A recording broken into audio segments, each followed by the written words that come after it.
Prof. So good morning and welcome, and thank you to everyone for joining us today, and thank you Brendan and my colleague Mairead. Just before we start, I'm going to run through some housekeeping with you.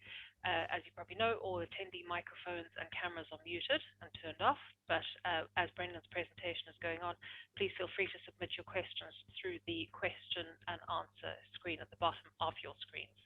Brendan will get to these questions in the Q&A session. But the other thing is, I think we may have a few people from the Department of Ag, and you might require a certificate of attendance for CVE credits.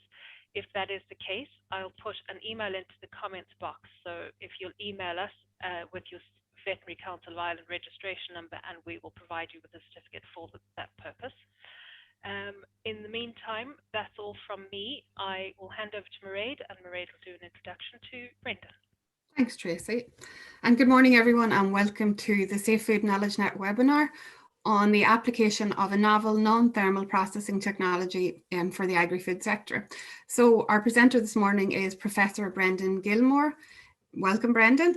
Brendan is a Professor of Pharmaceutical Microbiology at the School of Pharmacy within Queen's University in Belfast. Here, Brendan leads the BIOFILM Research Group and the Institute of Global Food Security, where he's the director of the Centre for Cold Plasma Research in Agri-Food. So Brendan's research focuses on understanding the process which control bacterial biofilm formation and their tolerance to antimicrobial agents, and also the development of new methods to control microbial biofilms. So his recent work has included the application of cold plasmas for biofilm control, and his research group are currently working with a number of industry partners to validate applications of cold plasma in agri-food. So I suppose I will ask Brendan if he would please share his presentation now. And just to remind you, Tracy has said that we'll have a question and answer session at the end, but if you want to ask a question throughout, you can type it in the Q&A box at the bottom of your screen. So I suppose I'll ask Tracy and myself, we'll turn off our microphones and cameras, and we'll let Brendan start. Thank you very much. Thanks very much, Mairead, and I'll just share my screen. Okay, thanks, Mairead, for the introduction. Thanks also to Tracy and Lisa for the invitation to speak at this webinar this morning, which I'm delighted to do so. This morning's webinar, I'm going to discuss cold plasma applications in the agri-food space and some of the work that we've done in that area, and a few examples of how across the world this technology is being taken forward for cold plasma food applications. So I suppose we should begin really by a basic introduction to what plasmas are. Plasmas are generally plasmas, be they thermal, hot, or non-thermal cold, are wholly or partially ionized gases. They're quasi-neutral gases in that they're ionized, but they have an overall they have no net charge. They're referred to as the fourth state of matter. So we're familiar with solids, liquids, and gases, but actually around 99% of the observable universe, and maybe more, is composed of these plasmas. So we see plasmas in nature, things like solar flares, the aurora borealis, etc. And these are really just energized, ionized gases. And when we add energy into a gas, that means that we strip the electrons from the various atoms and molecules. And the removal of those electrons from the atoms creates an ionized gas system called a plasma. Those excited atoms and molecules then collide with other molecules and excite those by collisional energy. So you get this kind of cascade of activation within a plasma system. That collisional energy of activated molecules bumping into one another essentially causes dissociation of molecules, and that leads to an entirely new chemistry associated with the generation of these very reactive species. So here we have, again, an example of water in the four states of matter. And what I want to really draw your attention to is that as we go from one level of matter, one state of matter, so for example, a solid, as we add energy to that system, you get a phase transition into liquid. from liquid, a phase transition into gas is associated with the introduction of energy. And if we add and continue to add energy into a gas, be that thermal or electrical energy, then what we end up with is moving from a single species into multiple reactive species from that single molecule of water. So a plasma represents a really diverse mixture of reactive species that come from molecules that are ionized and activated by addition of energy. So we've known about thermal plasmas, hot plasmas, things like solar flares. We add lots and lots of energy into a gas, and you get this dissociation of the gaseous atoms and molecules. Thermal plasmas have been used for loads of different industrial applications and various etching processes, surface deposition processes, etc. So we've utilized hot plasmas for many, many years, or thermal plasmas. But the ability to generate plasmas at or around ambient temperature, or slightly above ambient temperature, are described as cold plasmas or non-thermal plasmas. And really, the ability to generate those plasmas at or near ambient temperature has given rise to a new field called plasma medicine, because we can use those plasmas in biological systems.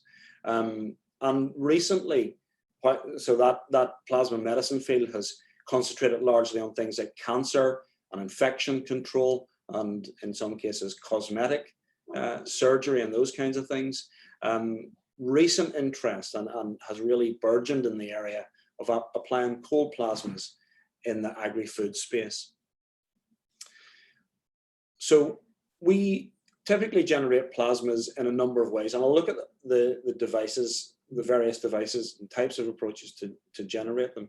But ultimately what you have is a gas and electrodes which supply a high electric field to the gas, which gives rise to dissociation, or a breakdown voltage is achieved whereby the gas ionizes. So in this picture here, this is a system that we have developed here at Queen's. It's a very, very simple, what we call a plasma jet. You essentially have a powered electrode at the bottom, a grounded electrode above, and the plasma is generated. There's a flowing gas, in this case of helium and oxygen, in the tube, in the barrel of the tube, which is made of a dielectric barrier. And the plasma is generated in the gap between, or in the space between those two electrodes. What we have here then, as the gas continues to flow, those ionized species pass out into the air, where they continue to ionize the air, and we have a plasma afterglow region, which is this part here, and that's the part that we, of the plasma system, that we expose our sample to. Within the plasma itself, you've got reactive and metastable species. Those collide with the air to give rise to a much richer mixture of, and a more diverse mixture of reactive oxygen and nitrogen species, both in the gaseous phase and, if exposed to liquid, in the liquid phase as well.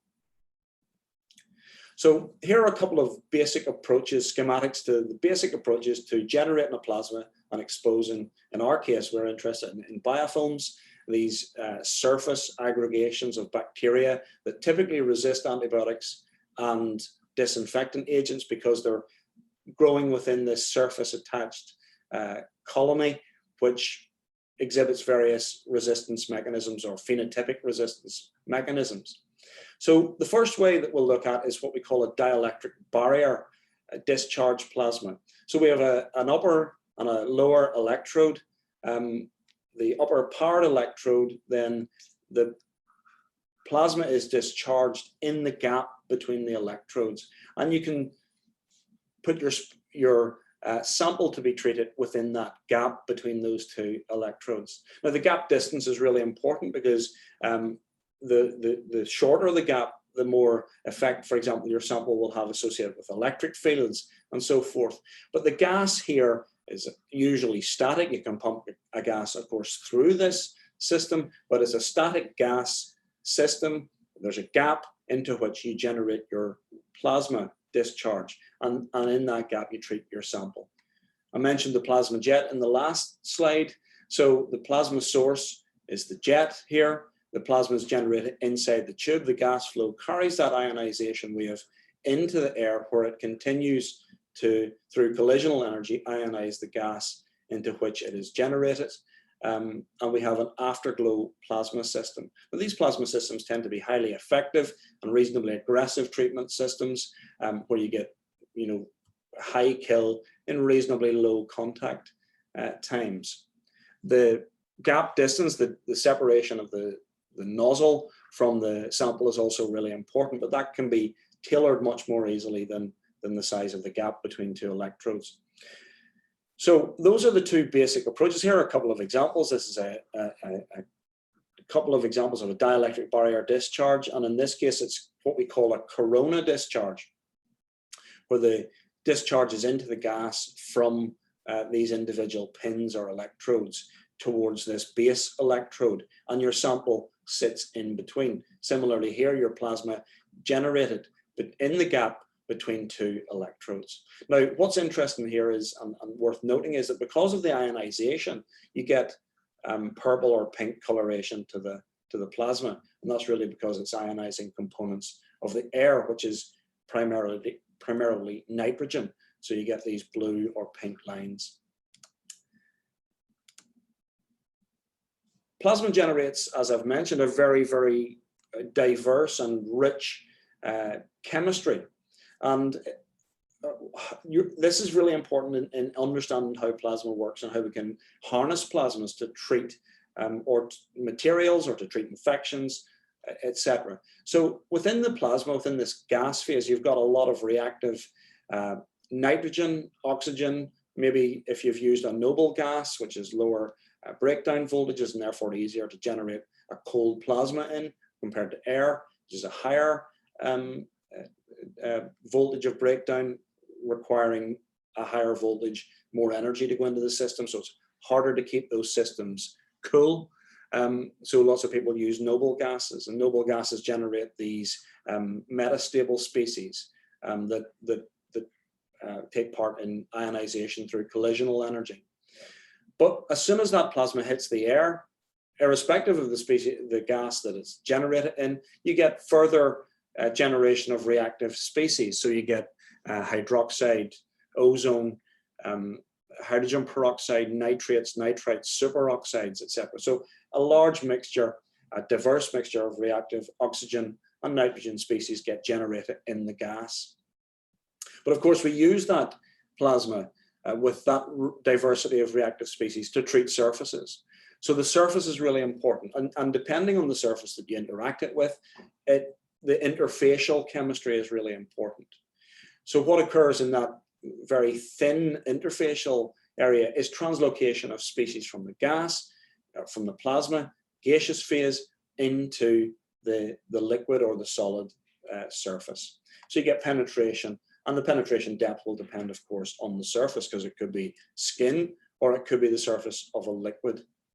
If it's a liquid, then into the bulk liquid, we will get diffusion of more stable reactive species. Now, of course, you will get short-lived species, but in the longer term, that mass transfer of species into the liquid tends to be longer-lived species.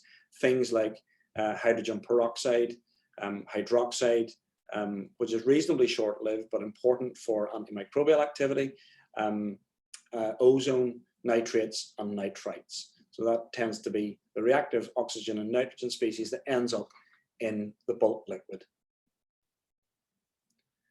This is just a schematic from a recent review by Gomez-Lopez et al. It's ahead of print but available online.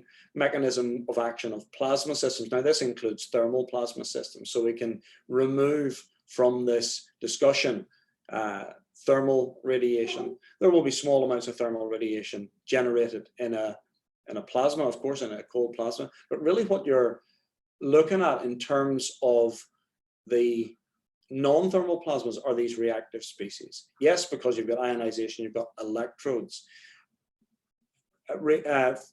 Non-thermal plasmas are also called non-equilibrium plasmas, and really that's because the electrons are hot. The electrons have a lot of a high amount of energy, whereas the radicals that get produced are at a relatively lower energy. The electrons don't participate in collisional transfer of energy in the same way that these metastable species generated within the plasma do. So you can have a hot electrons and cool metastable species and overall have a cold plasma. Depending on the system that you design, you can also have the effect of ions and atoms in that plasma, ultraviolet light, and electromagnetic or electric field effects that are known to be important biologically. In my group, our interests are primarily in controlling bacterial biofilms. Now, bacterial biofilms, as they mature, express a range of mechanisms by which they phenotypically resist various biocidal approaches. So they can be up to 1,000-fold more resistant to or more tolerant to antibiotics and disinfectants than the planktonic microorganisms of the exact same species and strain. So as soon as they phenotypically switch from planktonic or free-floating organisms to surface-adhered organisms, they begin to elaborate phenotypic tolerance to reactive species. This is where cold plasma becomes really interesting, because cold plasma generates these really diverse mixture of reactive species. And essentially, cold plasmas for treating biofilms really represents the interface between two extremely complex systems. The complex system of the plasma, whereby you've got generation of a lot of reactive oxygen and nitrogen species interacting with a hydrated matrix. This is really important around the discussion we had earlier. And some of those species translocate into that hydrated matrix. Now, the matrix itself that the bacteria produce is really important because it tends to be negatively charged. So anything that's cationic or positively charged tends to interact with it. The matrix itself that the bacteria live in is hydrated, and it also contains biopolymers that the bacteria produces, things like alginates, proteins, and extracellular DNA. All those things behave as extraneous or exogenous organic matter and really soak up or mop up all of the reactive species that get generated by the plasma. So it's those longer lived and more reactive species that will end up giving you the anti-biofilm effects that we see from cold plasma. So as I mentioned, this is the jet system that we've developed here at Queen's. We have lots of proprietary systems here at Queen's to generate plasmas in liquid, plasmas, dielectric barrier discharges. But this is really the plasma that we have done all our preliminary work in to date. This is the QUB kilohertz plasma jet. It operates at 6 kilovolts applied to the powered electrode at a frequency of 20 kilohertz. So that really means that we're pulsing the power supply, and that helps to keep the plasma cool. It appears continuous, but because the power supply is not continuous, it's pulsed, we get these pulses of plasma generated. Now, this part here on the high-speed camera shows us that this is the lower electrode, this is the higher electrode. Plasma gets generated in between, and this little ionization wave passes out into the air and ionizes the air around it. And we call these ionization waves plasma bullets, and it's those that interact with your sample. So although the plasma appears like a continuous afterglow, what we have is a very, very rapid succession of plasma bullets hitting your sample. So the typical velocity of one of those bullets is anywhere between 55 to 90 kilometers per second. And that is dictated by the gas that they're generated into, but also the frequency of the pulsed power supply. If you increase the frequency of the power supply pulse, then you tend to increase the amount of energy in the system. And by increasing the amount of energy in the system, you tend to make the plasma somewhat hotter. So this plasma is generated at around sort of 35 degrees Celsius. If we were to double from 20 to 40 kilohertz, the pulse, then you would probably generate a plasma at around 50 degrees Celsius. So you suddenly move from a plasma that is tissue tolerable, i.e. could be used on a biological sample, to one that might give you some issues associated with thermal energy. So using this system, we've shown that cold plasmas exhibit excellent antibacterial activity using either planktonic organisms, free-floating organisms, or biofilm organisms. This is a standard kill curve. You'll see a few more of these in my presentation. You initially get this rapid decline in viability in your biofilm, and then as the biofilm tends to desiccate out, you tend to get a much slower rate of kill. If you increase the frequency of the pulse, from this is 20 kilohertz in the black line, the dashed line is 40 kilohertz, you get a much more rapid rate of kill, but again, the temperature rises. So we typically stick with the 20 kilohertz, 6 kilovolt operating parameters. That's in helium and oxygen, about 0.75% oxygen, which is a lower breakdown voltage than air. If you're using air, you need to up the voltage. So approaches to cool that system are to increase the rate of flow of gas through the tube, for example. So again, here, your parameters for generating the plasma are really, really important, and they dictate a number of other features of the overall plasma design. So if you use air, you usually need some mechanism by which to cool the plasma that is generated. Looking at the biofilms, what we saw with the plasma jet system was that the biofilm was rapidly killed, but the architecture of the biofilm was retained. So you would need an additional mechanism to remove those dead bacteria. So some sort of a sanitization process would also be required to remove the biofilm all in all. Even with longer exposure times out past 240 seconds, you still do see some green cells. So these are live dead stained, and you do see some cells that are still viable even after long periods of treatment. We've shown that it has good antifungal activity, and the spore count here over time is from Clostridium difficile. So we looked at various clinical isolates of Clostridium difficile associated with hospital outbreaks of C. diff, and we found that plasma was rapidly sporicidal as well. And we also looked a little while ago at the virucidal activity using a conservative surrogate for norovirus and also for coronaviruses, which is the MS2 bacteriophage. And we showed that, again, reasonably short exposure times give you reasonable reductions. These bacteriophages are much more stable than would be enveloped viruses like influenza, HIV, coronaviruses to plasma exposure.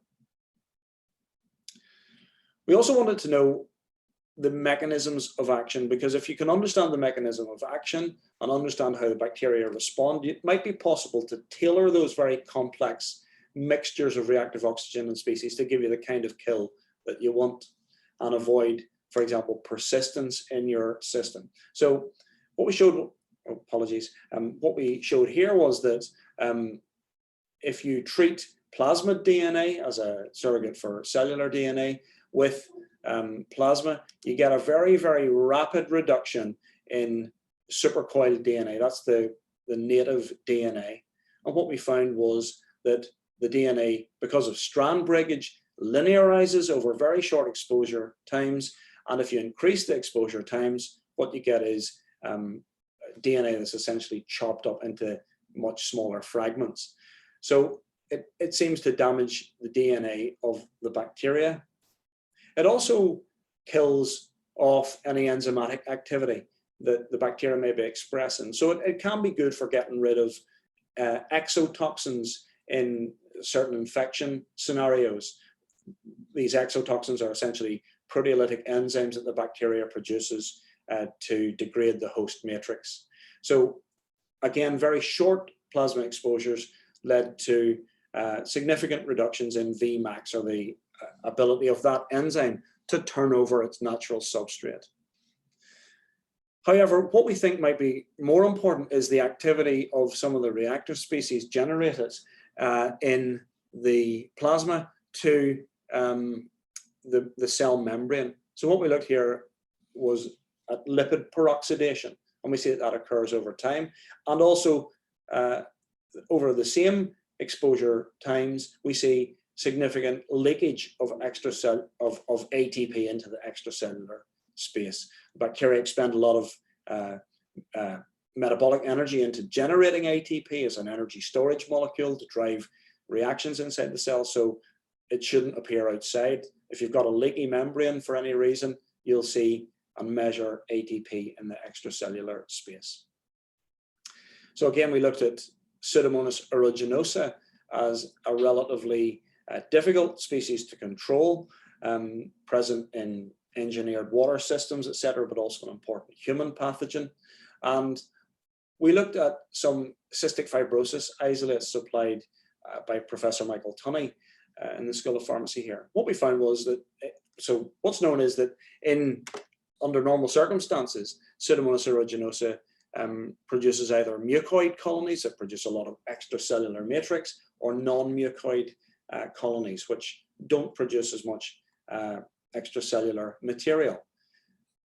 What we found was that those that were non-mucoid were relatively easy to kill, but those that produced lots of extracellular matrix, even at extended exposure times to the plasma, we could not achieve complete kill of those organisms. So we understood then that the extracellular matrix that makes these biofilms was extremely important for tolerance to plasma. Now, our focus was always that, you know, what is the permissible time period for either a clinical or a food application? And in many scenarios, you don't have a contact time of 2 minutes, let alone 8 minutes. So we wanted to understand how we could make that kill time much more rapid. And to do that, we needed to understand what was behind those tolerant species.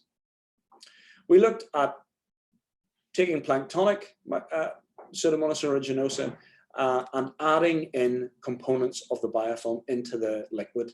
So we added alginate here, and the more alginate you add, the more tolerant or resistant the Pseudomonas is to treatment. DNA has a less profound effect, but when you add them together, you get an additive protective effect. Again, proving up that the matrix is important. DNA tends to be less important for the reason that I explained to you, because it's rapidly degraded on plasma exposure, whereas we know alginate is much more stable to plasma exposure. So you can expose it for long periods of time and it will not alter its composition. We also looked at at plasma. One of the other things that we were thinking about was, well, if bacteria get left behind, if we kill the bacteria in a scenario, leave a few survivors, some of the material that the bacteria that grew there normally leave behind might kickstart the infection again. And one of the molecules that we looked at was quorum sensing molecules. These are molecules in gram negatives called homoserine lactones. And these molecules, A, B, C, and D here, have varying acyl chains. So the length of this long fatty chain increases. That means that they perform different signaling functions in bacteria. But if you run them on a TLC and put a bacterial reporter that produces a blue pigment in response to them, then you get little blue spots on a TLC if you agar overlay that. So some of them are migratory in TLC and some of them stay on the spot. But what we noticed was as soon as you start to treat them, they either degrade or generate these comments indicating that they're degrading into multiple species that can still activate the bacterial signaling. But on longer exposures, the important thing is we lose the signal altogether. And that's really important because these signals are concentration threshold dependent. So if you can get rid of them, down to low levels, then the bacteria can no longer signal to one another. So why is that important? Well, bacterial signaling controls virulence factors, things like piocyanin and pyoverdin. Here, pyoverdin on the top. As soon as you expose these samples for 30 seconds, these signaling molecules are exposed to the plasma for 30 seconds, and then immediately you begin to see reduction in the production of virulence factors. Now, that might be important in infections, but as we'll see in the next slide, it might have wider implications. This is piocyanin, same thing again. The molecule that makes piocyanin or signals for piocyanin production is more stable than the two that signal for production of pyoverdin. So it takes a bit longer to reduce those, but after 1 minute of exposure of those signaling molecules, we feed those back to the bacteria, and we see that they can't, as a result of that, produce those virulence factors. These are important virulence factors, but also important for the survival of the bacteria because they scavenge things like iron from the environment. So when the bacteria are stressed, they'll scavenge iron from the environment. And if you can prevent them from doing that, you increase their sensitivity to kill. So this is just some mass spec data that we show reduction in the presence, so degradation of all of those signaling molecules after a minute. They're almost completely gone after 240 seconds, 4 minutes. What we did here was look at the virulence of Pseudomonas in a lettuce leaf model. Now, if you inject a lettuce leaf with Pseudomonas into the central vein of the leaf here, then you'll get necrosis all up the leaf. This browning of the leaf continues as the bacteria spread and produce virulence factors in there. In panel B, what we did was introduce Pseudomonas aeruginosa that was knocked out for the ability to produce its own signaling molecules. This is an auto-inducing system. So the cell produces the signal and then takes the signal up, and that signal then gives rise to quorum sensing and virulence factor production. So what we did was take the knockout, inject it into the leaf. You can see here where we've bruised the leaf, injecting it. That's the only necrosis that we see, is where we've physically damaged the leaf. This bacteria is present all through the leaf now and produces none of the necrosis that we see in the control. If we take that same knockout bacteria, inject it into the leaf, and then following that immediately inject the signaling molecules, we get extensive necrosis to the leaf. If we do the same experiment where we take the knockout Pseudomonas that can't produce its own signaling molecules and add in the plasma treated signaling molecules, you get preservation of the leaf with no damage except at the injection site where we added the bacteria and the signal. So controlling bacterial virulence might be a really important way in which we can either reduce the damage caused by infection or reduce the damage caused by spoilage organisms. And it represents maybe one novel mechanism to consider. We also look, and I'll just go quickly here because the take-home message here is we looked at LPS, lipopolysaccharide. It's an exotoxin that's thermally stable. So it can get into pharmaceutical products, food products, etc., dressings, medical devices, and survive thermal sterilization processes. We treated Pseudomonas-produced membrane lysates, which contain LPS. If you inject those into these little caterpillars, which are caterpillars of the greater, or larvae of the greater wax moth, Galeria melanella, if you inject Pseudomonas conditioned media that has been filter sterilized to remove any cellular material, then what you'll find is that the LPS present there give rise to rapid kill. If we treat lipopolysaccharide with plasma for very short periods of time, a minute, 120 seconds, 240 seconds, what you see in the Galeria model is increased survival as we detoxify LPS. So LPS is exceptionally problematic in pharmaceuticals, etc., and therefore its removal is really important. So the ability to degrade endotoxins, exotoxins, and that bacteria produce is an attractive aspect of non-thermal plasmas. Now, if we look at mycotoxins, which are clearly important in the food industry, give rise to millions and millions of pounds of waste every year. Those tend to be a lot more stable to plasma. Now we can, if we look at aflatoxin B1, this is the control in B, and this is in A. After plasma exposure, we generate all these other non-toxic species. But if we look at something like Xen or DON, those are much more stable to the plasma, and you get less production of these reactive species, or sorry, of these breakdown species. So we can generate additional species, and we need to be careful about what those species are and the likely downstream effect. But what we've seen in our hands is that those mycotoxins that are able to be degraded rapidly, the breakdown products tend to be non-toxic. So we can kill bacteria. We can also degrade toxins produced by bacteria, enzymes, LPS, and also fungal toxins. We can degrade quorum sensing molecules and extracellular DNA. But we wanted to know what happens to those bacteria that get left behind after the treatment. So what characterizes the survivors? And for those organisms that we cannot kill, what can we learn about plasma to tailor our plasmas better?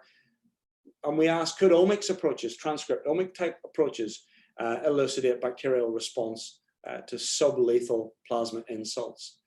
So what can that reveal to us about mechanisms of action, and perhaps mechanisms by which we could enhance the sensitivity of microorganisms that are hard to kill to plasmas? So what we did was we took Pseudomonas again just as a model organism. We grew 48-hour biofilms and subjected those 48-hour Pseudomonas aeruginosa biofilms to sublethal cold plasma exposures of around 90 seconds. So a very, very short plasma treatment that only gives us a very, very minor reduction in the overall viable number of bacteria in the biofilm. We did RNA sequencing after cDNA library generation. We did RNA sequencing at 4 hours post-treatment, 6 hours and 24 hours, and used a number of different approaches, EdgeR and DSeq and GoSeq enrichment, to look at what genes essentially were up and down regulated, to see if that could give us a clue as to what happens in the immediate aftermath of plasma treatment. So 90 seconds treatment, and let them recover from that treatment for 4, 6, and 24 hours. And what we see here is in the initial 4-hour period, some upregulation of genes, some downregulation of genes, and that increases by 6 hours. So at 4 hours here, we have 144 genes upregulated, about 3% of the genome, 265, about 5% of the genome after 6 hours, and then only 32 upregulated, only 32 genes upregulated, about 0.5% of the genome after that, indicating that after 24 hours, the bacteria have essentially started to recover again and are beginning to grow normally. The same thing we see exactly with downregulated genes. So the bacteria are shifting their metabolism away from normal housekeeping, metabolic production and growth towards survival. So clearly the introduction of a stressor associated with a plasma insult gives rise to downregulation of genes associated with day-to-day activities, if you like, housekeeping, cellular housekeeping, and a move towards upregulation of survival mechanisms. And those mechanisms included things like the sequestration of free iron, upregulation of pyoverdin, downregulation of FUS, which is this control valve regulator of extracellular influx of heme, an iron source, into the cell. We see upregulation of alternative pathways, especially those that are associated with dealing with reactive oxygen species. So production of those enzymes that deal with things like hydrogen peroxide. We also see genes upregulated associated with reactive oxygen and nitrogen, or RONS response, nor B, hydrogen peroxide decomposition, nitrite decomposition, and so on, and also phenazine upregulation. Now, Anne-May Prushnov's group in Sydney had shown previously that phenazine production was associated with plasma-induced persistence. So when you treat the colony of bacteria, Pseudomonas tended to produce this molecule phenazine, which seemed to induce it into a metabolic dormancy, which could tolerate then other treatments. By 6 hours, we see further increases, usually in the same areas, but also some other things, increasing in ribosomal pathways. So cellular metabolism is being kick-started. Now that's really interesting, because when we kickstart metabolism, so metabolism is usually at a low level within the biofilm, but if we're able to kickstart metabolism again, lots of the cellular targets that antibiotics or biocides target are again active, that aren't active in a dormant state. So we may be able to increase sensitivity in that way. So there was also an increase in a family of genes that are associated with transport of sulfate into the cell. And by 24 hours then, we really just had normal growth again. And the only things that were upregulated, which we kind of would expect to be present there anyway, was quorum sensing regulatory pathways and biofilm regulation genes. So by 24 hours out, after that very, very short treatment, the cells seem to have recovered. Those that didn't die seem to have recovered a normal activity. So now that we know a lot about the mechanism, can we use cold plasmas in the agri-food space? So understanding the mode of action is really important, because if we don't understand it, we can't improve it. And in the food industry, we're likely to have very short exposure times or contact times available, and we need to understand how we can get a beneficial cold plasma effect. What species are important to generate in a plasma that will give us that rate of kill that we require. And getting back to this idea of synergy, could we synergize plasma as a kind of pre-treatment with other conventional biocidal agents? Now, this paper by Ukuku in 2019 demonstrated that synergy between a very short plasma exposure, 40 seconds pre-treatment, could synergize with nisin treatment for the management of Listeria monocytogenes on apples.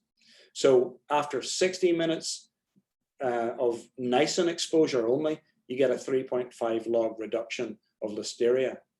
If you treat that same apple with a 40-second pre-treatment of a plasma jet, then after 3 minutes with the same concentration of nisin, you have the same reduction. So from 60 minutes down to 3 minutes.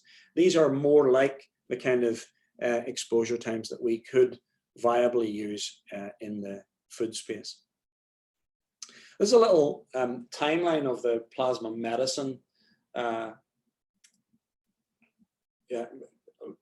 field, I guess. The first decade, the early foundations of plasma medicine looked at things like plasma dynamic therapy of easy to reach things like wounds, for example, decontamination of surfaces, and they're starting to look at cancer cells, etc. Moving into the sort of mid-2006, etc., the first FDA approval of plasma jet was made for dermatology. The point I'm making here is, however, the plasma agriculture, plasma in the agri-food space didn't really feature in that early development of this field.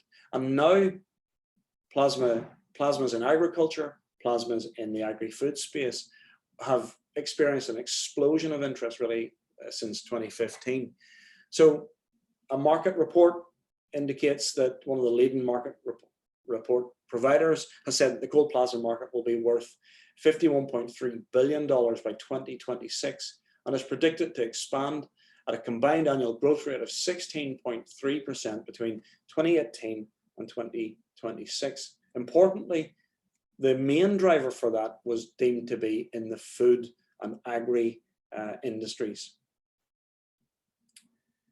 Closer to home, this is a safe food report from a couple of years ago.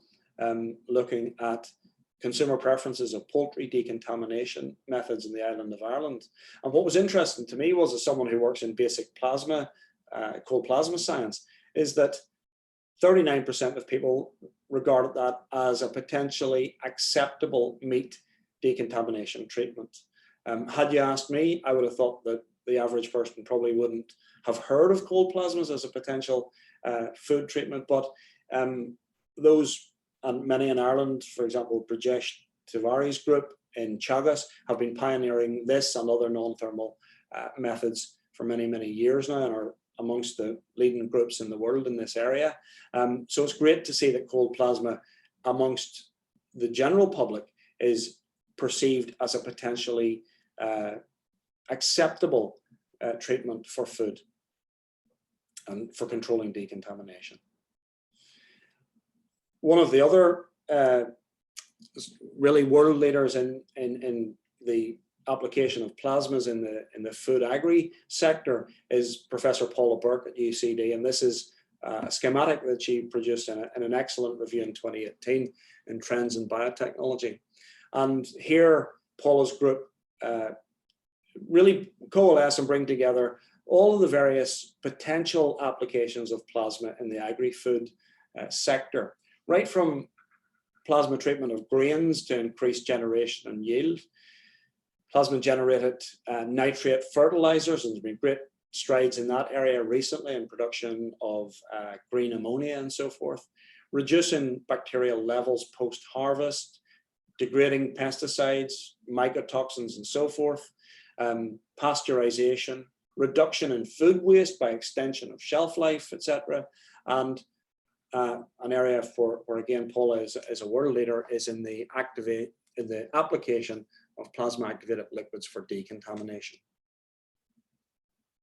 I want to show you a couple, as we come to the end of the presentation, a couple of examples where plasmas have been scaled up to the pilot level. Now, this is a system, a continuous system produced in collaboration with the University of Liverpool and Camden BRI. It's a test system developed at Liverpool, whereby material sits on a conveyor and it passes through this gap, which can be up to 30 centimeters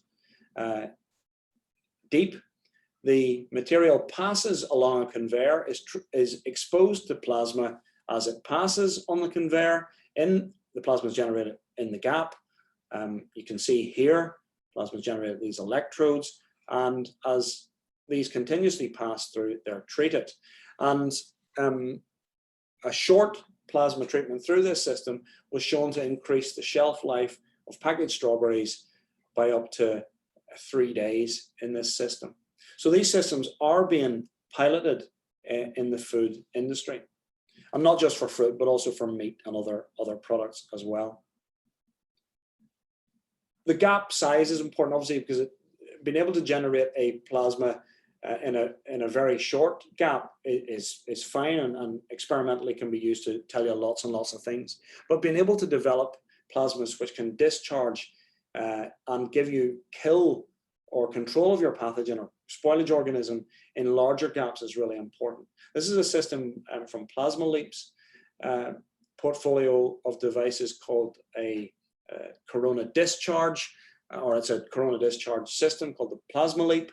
And along these electrodes, you get a corona discharge from the tip of each of these electrodes into the gas. Now, this can be adapted to have a conveyor so that you can pass your material through it. But this has been proposed for treatment of larger surfaces, packaged materials, and so forth. It's even been used recently to treat PPE in hospitals. What's interesting about corona discharges is they seem to have a particularly important and unique activity at biofilms. Now, this is some work that is unpublished data from Professor Brendan Naimira's lab at the USDA, and Brendan has given us permission to use to show you this data here today. Essentially, what they did was grow salmonella biofilms for 24 hours in glass slides and expose it to 3 minutes of corona discharge. In the gap, have your system in the gap and exposed for 3 minutes. what they found was that the biofilm structure appeared to be degraded. If you remember back, we saw that using a plasma jet with low gas flows, that EPS was not disrupted. We still retained the architecture of the biofilm. But here, where they don't even have a gas flow, they've got static gas in that gap, what they see is that the biofilm structure appears to be degraded. That can't be due to gas flow, blowing it away, for example, just with pressure, but it has to be down to reactive oxygen and nitrogen species. And if we remove the EPS, that then provides the opportunity to synergize with other antimicrobial agents for which the extracellular matrix provides a particular problem in terms of sensitivity. Professor Kevin Keener's group, along with others, developed in-package systems for treating material inside a sealed bag. So you've got a bag containing a modified atmosphere, gas, and you can generate a plasma inside the bag. In that gas, break down the gas inside the bag to give you long-term control of microorganisms. And that principle was developed to generate this system, the Anakiel system. And essentially what you have here are two plasma generating heads and a conveyor system. So you've got your gas coming in, you've got your electrodes here, and your packaged material passes along a conveyor. Those plasma generating heads contact and press firmly on the surface of the sealed pack and generate a plasma pulse inside the package, which certainly they determined to be generating ozone inside the package and giving extended shelf life to packaged food, for example, fruit products, tomatoes, strawberries, grapes, blueberries, and so forth. The final thing I want to look at very, very quickly is plasma activated liquids, specifically plasma activated water. Cold plasma systems generate reactive species in a gas flow or in a gas, and the reactive species in that gas flow can be captured in water or other liquids. And as I mentioned previously, the interfacial chemistry is really important in terms of the species that you generate in that liquid. It also generates an acidified, because you're generating protons from hydrogen and water, you're also acidifying the solution. So you generate an acidified disinfecting solution. So a couple of approaches that you can take to make plasma activated water is either to have your working gas pumped down and have a discharge over the surface of the liquid. This image comes from a very recent review by Zhao et al. From Brajesh Tiwari's group in Chagas, where you've got the generation of the plasma in the gas phase and the transfer of reactive species into the liquid to give you a liquid that can then be used to disinfect surfaces. Or you can generate your plasma in a submerged system. So you pump your gas through this tube and you generate your plasma in the tube and it bubbles out. And as those bubbles burst, so the plasma is generated in nitrogen and oxygen or air. And as this plasma bubble, as you can see here, the discharge extends into the bubble as it's generated in the liquid and leaves the nozzle of the tube. The discharge continues. This is by PJ Cullen's group, now based in Sydney. You can see the mass transfer, or what occurs is mass transfer as the bubble diffuses into the liquid, mass transfer of reactive oxygen and nitrogen species. So you can see that over time, with plasma treatment in that system, you can measure the increase in things like hydrogen peroxide, nitrates, nitrites, and ozone that increase over time.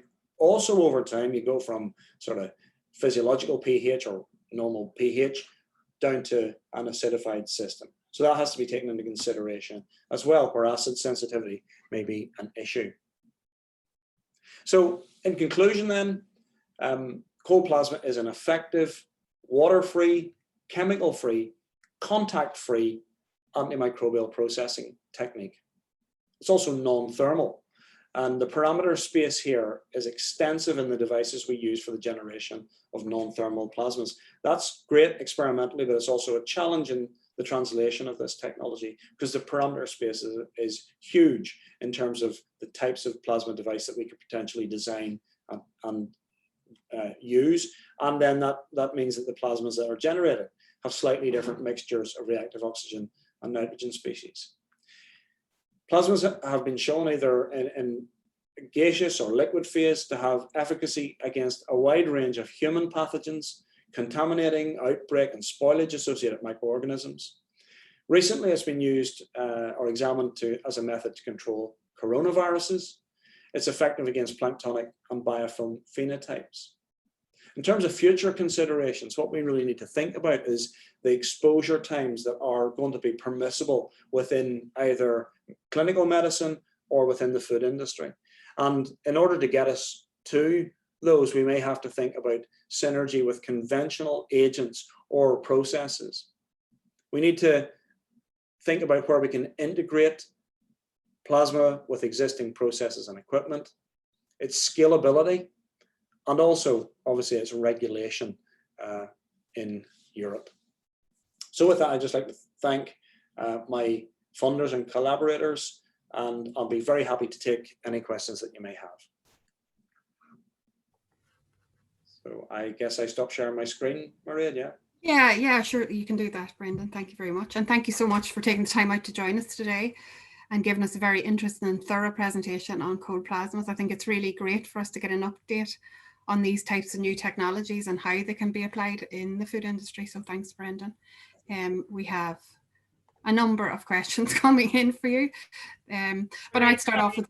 Before you go ahead, can I just ask, because I think there was a couple of people join after we'd done the housekeeping at the beginning. Okay, perfect. If you wouldn't mind, folks, popping your questions into the Q&A box as opposed to the chat, just it means that we can stick to one section on the webinar, and we won't miss your questions then. If they're in chat, we might miss them, whereas pop them into the Q&A and Brendan will get to them there. I did. Perfect. Yeah, I suppose I'll start off with the question I have about the technology, Brendan. You know, when using it in the food industry, has any of the research shown any effect on the organoleptic effects of the treatment on food? Any specific effects? Or? Yeah, so the answer is yes and no. A lot of the systems are used, which will be suitable for use in the food industry. Those kind of in-package systems or corona discharge type systems, DBDs, etc. Typically in the studies that I've seen with things that cut fruit, salad and so forth, there has been no effect on the organoleptics. However, if you look at some of the stuff with more aggressive plasma jet systems in sensitive substrates, maybe like meat, there could potentially be, for where you've got an aggressive direct treatment on a surface, you might see changes in color, etc. But that will be something you'll have to define from the very outset, the type of the plasma that you're going to use, where you're going to use it, and the likely effects on that. So I think for things like corona discharges, DVDs, etc., plasma activated water, there has been, in the limited studies that there don't seem to have been the issues around organoleptic effects. Okay, and just I have one more before I move to the participants' questions. Sorry, you know, you mentioned about treating biofilms. Yeah. And I'm just wondering if it just treats the biofilm, is there any chance that it could actually disperse pathogens in a food facility? Has anyone looked at that, or? That hasn't really been looked at, but okay. The study from Brendan Amira's group seems to indicate that there is degradation of the plasma matrix, which could give rise to dispersal. Now, what you would hope is that when you disperse a biofilm and you've still got a treatment present, that it would be much more effective against those dispersed organisms than it would be against the organisms that were in the biofilm. Yeah. So dispersal in biofilm tends to increase sensitivity. Now, obviously, there are scenarios where you don't want to disperse a biofilm and have it proliferate. So you would need to be sure that you were coming in with a treatment that would soak up and mop up all of those dispersed species. So yeah, it is something to consider. Okay, perfect. Okay, I'll move along to the questions here now. Are there different types of gases sources needed to kill different types of bacteria? That's a very good question. The gas, so the selection of the gas to generate your plasma is more about the breakdown voltage and trying to generate a plasma that will, you know, for the energy that you're putting in, will have an acceptable temperature profile. So people have used noble gases with lower breakdown voltages that give rise to these metastable species that then give rise to ionization of the air. So you're ionizing the air indirectly in a way. That's why it's called an afterglow. But ultimately what you're doing really is generating reactive oxygen and nitrogen species from the air. So the target is to generate reactive oxygen nitrogen species from the air. So you wouldn't select the gas based on the organism that you're trying to treat, but you might, that would be part of your design parameter for designing the plasma generated in a particular system. So you would not necessarily a direct correlation between the gas and the actual bacteria itself. What I can tell you is noble gases are expensive, they're a diminishing resource. So lots of the focus, especially in the food industry, but also clinically, is to generate plasmas in air that are not above kind of body temperature. But when you do use a noble gas, if you spike it with oxygen, then you get better kill. So you need oxygen, reactive oxygen species in there for bacterial kill for sure. Perfect, thanks Brendan. There's another question. Has there been much done or work done yet using cold plasma for shelf life extension of foods, for example, poultry? I haven't seen any published information on shelf life extension, but there is lots of studies ongoing in that area. It tends to be in either treatment of the material before it's packaged or once it's in the package, which is a bit more of a challenge. But yes, that kind of research is ongoing. And it does seem that even with moderate reductions, so when I'm looking at, when I'm showing some of the data from our work, where you're getting maybe 5-6 log reductions, that's not necessary to give you a shelf life extension. 1, 2, 3 logs will give you a considerable shelf life extension in some scenarios. So I don't have a direct answer to that question, but I know that work is ongoing in that area. Perfect, thanks Brendan. There's some quite specific questions coming in. This one is, when you studied degradation of AHLs by mass spec, did you learn anything about exactly how the AHL was degraded? For instance, was it by simple hydroxylation or more complex chemistry? Well, my initial idea was that it would give rise to the lactone ring opening, which turned out to be completely wrong. But I'm well used to being wrong, so that was all right. What we found was that it degraded, the longer that acyl chain, the more susceptible it was to chain scission. So we were actually cutting the chain, but there was evidence of things like hydroxylation as well. So it seems to be that the activity of plasma is to damage that fatty chain or the acyl carbon chain that comes off that lactone ring. So that seems to be where the activity is rather than ring opening. Perfect. I suppose, yeah, a question I asked you earlier. Is this technology currently, does it comply with EU legislation? Currently, it's not a regulated technology. And again, what feeds into that is it's complex. I mean, essentially, you're generating in situ biocidal agents. So it's kind of covered by that aspect, which is a kind of gray area within the Biocidal Product Directive or REACH. And within the food industry, it's not a regulated process. Now, I mentioned that Anakil system. That was very much badged as an ozone generation system, and that they measured ozone generation inside the pack. But because it's a plasma system, you're likely to be generating much more. And a lot of those species are difficult to accurately measure. Things like hydroxide can be quite difficult to measure accurately because some of the reporters that you use are promiscuous and pick up other things as well. So it's difficult.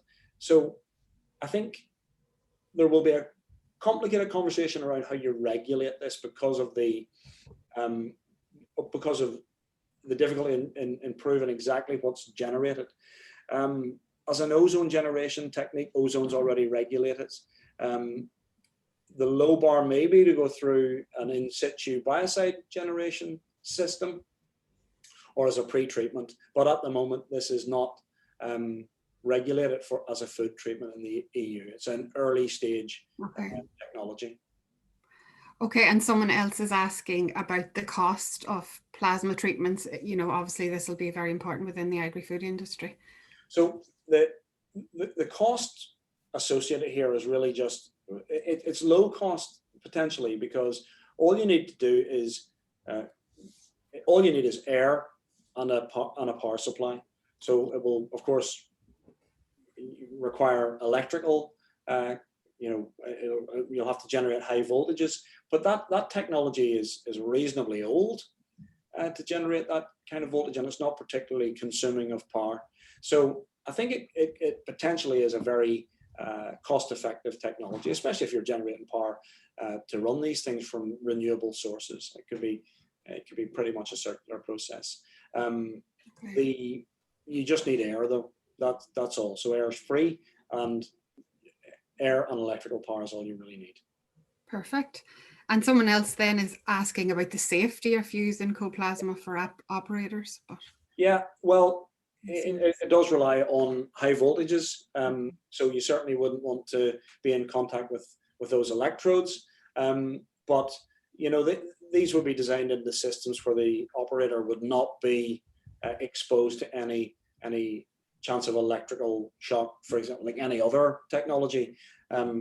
So I don't think there are any particular safety issues associated with plasma that I can think of. Again, obviously it generates reactive species, oxygen and nitrogen species, and obviously there are acceptable levels for things like ozone that are well defined in terms of occupational exposure limits. So long as the systems are designed in such a way to scrub ozone, and that's a very simple thing to do in a system. You can scrub ozone through carbon filters, etc. So there should be little or no safety issues in well-designed systems. Which is great. Okay. Someone else wants to know, let me see.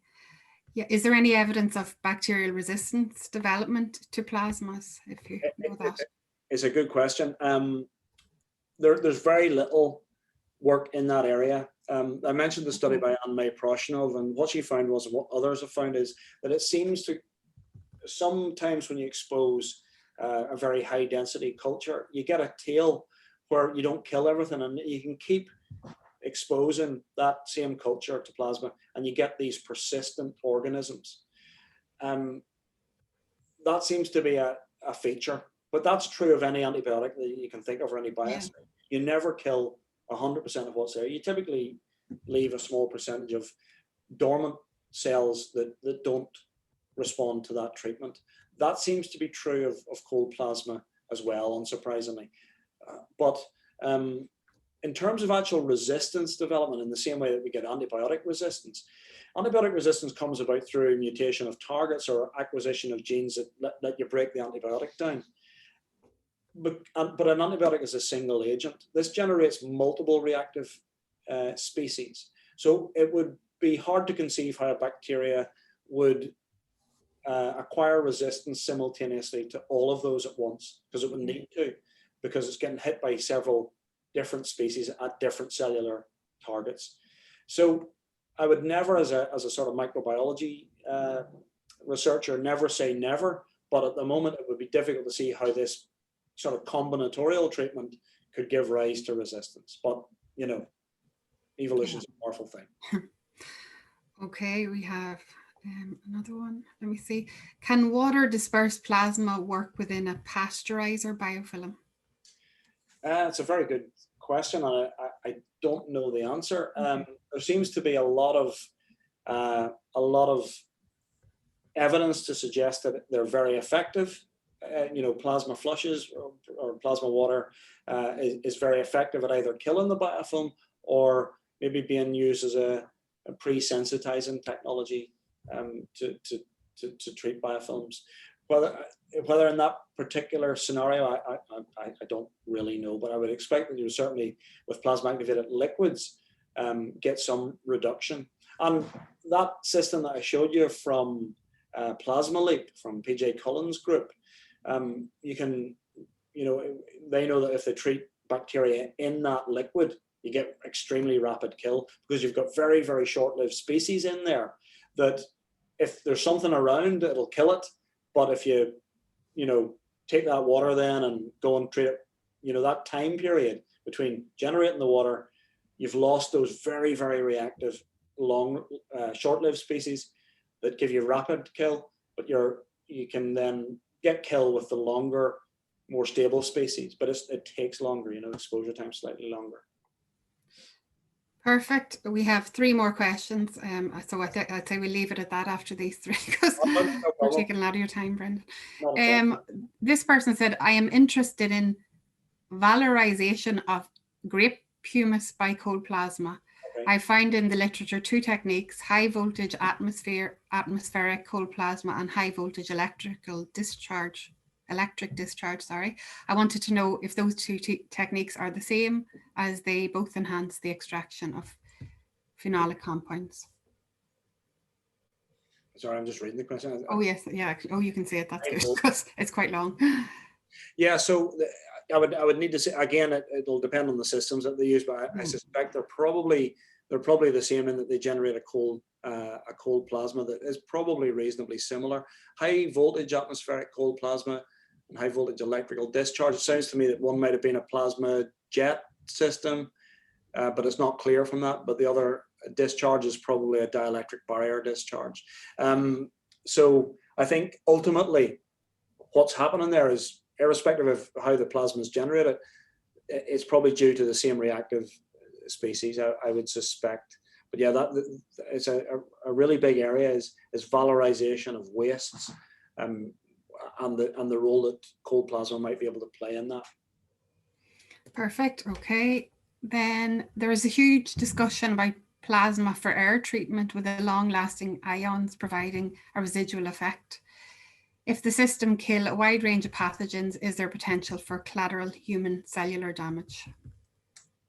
It is a good question, and obviously it's something that that is considered. I mean, so if we're thinking about air systems, our skin is constantly exposed to radicals that are generated just by the sunlight, etc., that generate radicals in the air.